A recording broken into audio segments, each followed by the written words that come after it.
Hello everyone, welcome back on my YouTube channel. आज हम discuss करेंगे बिजनेस कम्युनिकेशन में। जो आज का टॉपिक है वो है प्रेजेंटेशन। ठीक है, let's start the topic. Now question is what is a presentation. Presentation is a structured, prepared and speech based means of communicating information और आइडिया। ठीक है, तो यहाँ पे कुछ पॉइंट एक साथ लिखे हुए हैं, वो मैं एक्सप्लेन कर देता हूँ। वो पॉइंट क्या है? प्रेजेंटेशन इज अ स्ट्रक्चर्ड, यानी कि you have to structurise your presentation while you are preparing your presentation. ठीक है, जब भी हम अपना प्रेजेंटेशन रेडी कर रहे हैं, जो भी किसी भी टॉपिक पे हमें प्रेजेंटेशन देना है, तो सबसे पहले हमें उसका स्ट्रक्चर प्रॉपरली डिफाइन कर लेना है। प्रॉपर उसका जो भी कंटेंट है उसको स्ट्रक्चराइज कर लेना है। ठीक है, तो वो हमारे लिए क्या है, बहुत ज़्यादा कन्वीनियंस ही हो जाती है, बहुत ज़्यादा हेल्पफुल रहता है। तो इसीलिए यहाँ पे लिखा हुआ है डेफिनेशन में, अ स्ट्रक्चर्ड एंड प्रिपेयर्ड, यानी कि you have to well prepare your self and you have to well prepare your content. ठीक है, जो भी आपको क्या करना है ड्यूरिंग प्रेजेंटेशन, डिस्कस करना है या फिर कम्युनिकेट करना है। And speech based means of communicating, यानी कि जो भी आइडिया, जो भी इंफॉर्मेशन आपको डिलीवर करनी है as a speech based communication, you have to prepare your self. ठीक है, that is with the help of this you can achieve your objectives. So this is a way of presentation. तो एक बार फिर से definition read कर देता हूँ। A structured, prepared and speech based means of communicating information और ideas to a group और interested people in order to inform or persuade them. ठीक है, suppose here we can code a we can take a example.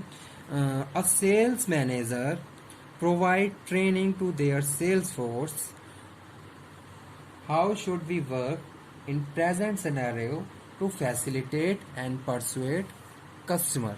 ठीक है, तो वो आपको क्या कर रहा है, एक प्रेजेंटेशन दे रहा है जो कि क्या है, स्ट्रक्चर्ड है, वेल प्रिपेयर्ड है और स्पीच बेस्ड कम्युनिकेशन है। जो भी हमारे टारगेट ऑडियंस है, यानी कि जैसे सपोज यहाँ पे हमारी सेल्स फोर्स टारगेटेड है, तो हम अपने सेल्स फोर्स के लिए क्या कर रहे हैं, प्रेजेंटेशन की रेडी या उसकी तैयारी कर रहे हैं इन ऑर्डर टू इन्फॉर्म और परसुएट देम। ठीक है, तो जो भी हमारा ऑब्जेक्टिव है यहाँ पे वो क्या है, we want to communicate, we want to share, we want to inform to them as well as persuade them, ताकि वो हमारी जो भी स्ट्रेटेजी है उसके हिसाब से काम करते हुए अपने टास्क को कंप्लीट करें। ठीक है, तो वो क्या है, दैट इज प्रेजेंटेशन।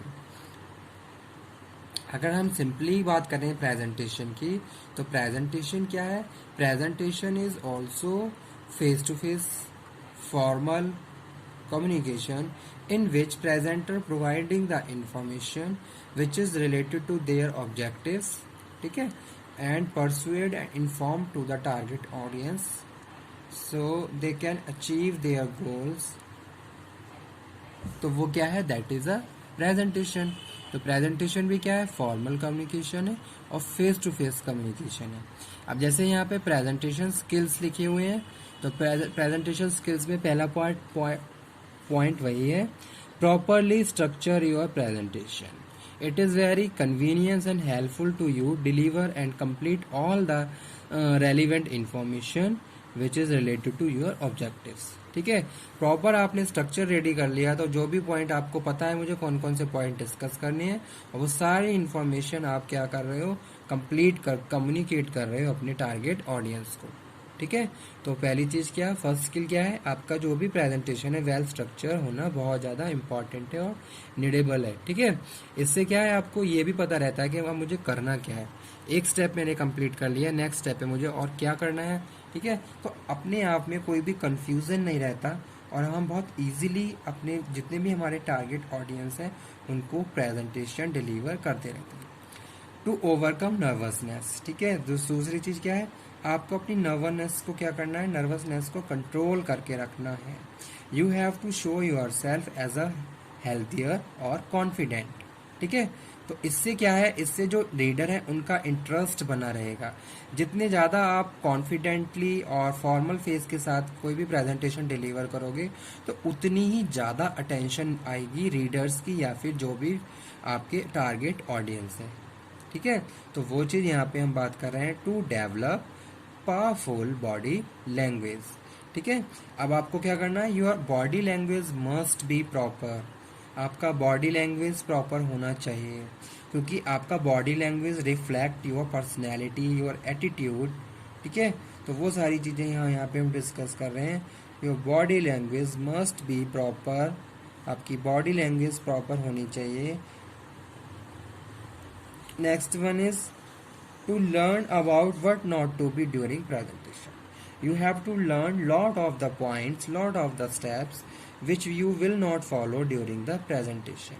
जैसे सपोज आप क्या करते हो, हैंड शेक बार बार कर रहे हो, तो ड्यूरिंग प्रेजेंटेशन आपको इन सारी चीज़ों को कंट्रोल करके रखना है। जो भी आपकी अनएथिकल या फिर जो अनफॉर्मल हैबिट्स हैं, you have to control your self while you are be a part of presentation, or you are individually you are presenting the information as a presenter in the front of the audience. ठीक है, to learn what not to be during the presentation, this we had covered. Next one is to design and use visual ad effectively. ठीक है, तो आप क्या कर रहे हो, अपने विजुअल एड वगैरह भी प्रॉपरली आपने क्या करें, डिज़ाइन करें। जैसे आपको बहुत सारे इक्विपमेंट्स की ज़रूरत है, जैसे माइक है, स्लाइड है, प्रोजेक्टर है, माइक है, तो सारी चीज़ें आपकी क्या है, प्रॉपर प्रिपेयर होनी चाहिए, वेल प्लान होनी चाहिए, और यानी सारा सिस्टम आपने प्रॉपरली डिज़ाइन करके रख रखा है। तो जब भी आप प्रेजेंटेशन दोगे तो सारी चीज़ें आप उन सारी चीज़ों को प्रॉपरली यूज़ करते हुए अपने ऑब्जेक्टिव्स को कंप्लीट कर सकते हो। ठीक है, तो ये था presentation skills. Common cause of ineffective presentation, कौन कौन से कॉमन कॉज होते हैं जो आपके प्रेजेंटेशन को इनइफेक्टिव बनाते हैं।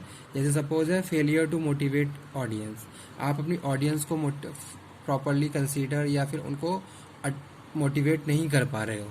ठीक है, they are not attentive to you, they are not interested to listen you. तो ये सारी चीज़ें प्रॉपर आपको ध्यान रखनी है, किस तरीके से मैं अपनी ऑडियंस को प्रॉपरली फैसिलिटेट करूं, उनको मोटिवेट करता हुआ चलूं। तो ये सारी चीज़ें हमारे कम्युनिकेशन पे डिपेंड करती हैं, कितना एफिशिएंसी के साथ, कितना हेल्दी हम कम्युनिकेशन कर पा रहे हैं। ठीक है, अगर मैं चाहूँ, बहुत सारे ऐसे मोटिवेटर्स हैं जो अपने कम्युनिकेशन से सबको इन्फ्लुएंस करते हैं, तो उनमें बात है, साथ के साथ उनकी कम्युनिकेशन स्किल्स में बात है, जो हम उनको बहुत अटेंशन के साथ सुनते हैं। ठीक है, तो वो यहाँ पे हम बात कर रहे हैं फेलियर टू मोटिवेट ऑडियंस। तो ये क्या है, कॉमन कॉज है किसका, इनइफेक्टिव प्रेजेंटेशन का। ऐसे ही जब आप प्रेजेंटेशन दे रहे हो तो आपका प्रेजेंटेशन भी प्रॉपर होना चाहिए, आपकी जो भी ऑडियंस है मोटिवेट होनी चाहिए आपसे। कंफ्यूजिंग स्ट्रक्चर नहीं होना चाहिए। ठीक है, बहुत ईजिली, बहुत क्लैरिफिकेशन के साथ, बहुत क्लैरिटी के साथ आपको क्या है, स्ट्रक्चराइज करना है। Excessive detail should not be include in the presentation. इससे क्या है, एक बोरियत सी आ जाती है ऑडियंस को, अगर आप बार बार सेम पॉइंट पे डिस्कशन करते जा रहे हो। Poorly design slides also ineffective cause of ineffective presentation. Your slide must be proper and must be design according to current scenario. ठीक है, तो ये था आज का टॉपिक, प्रेजेंटेशन।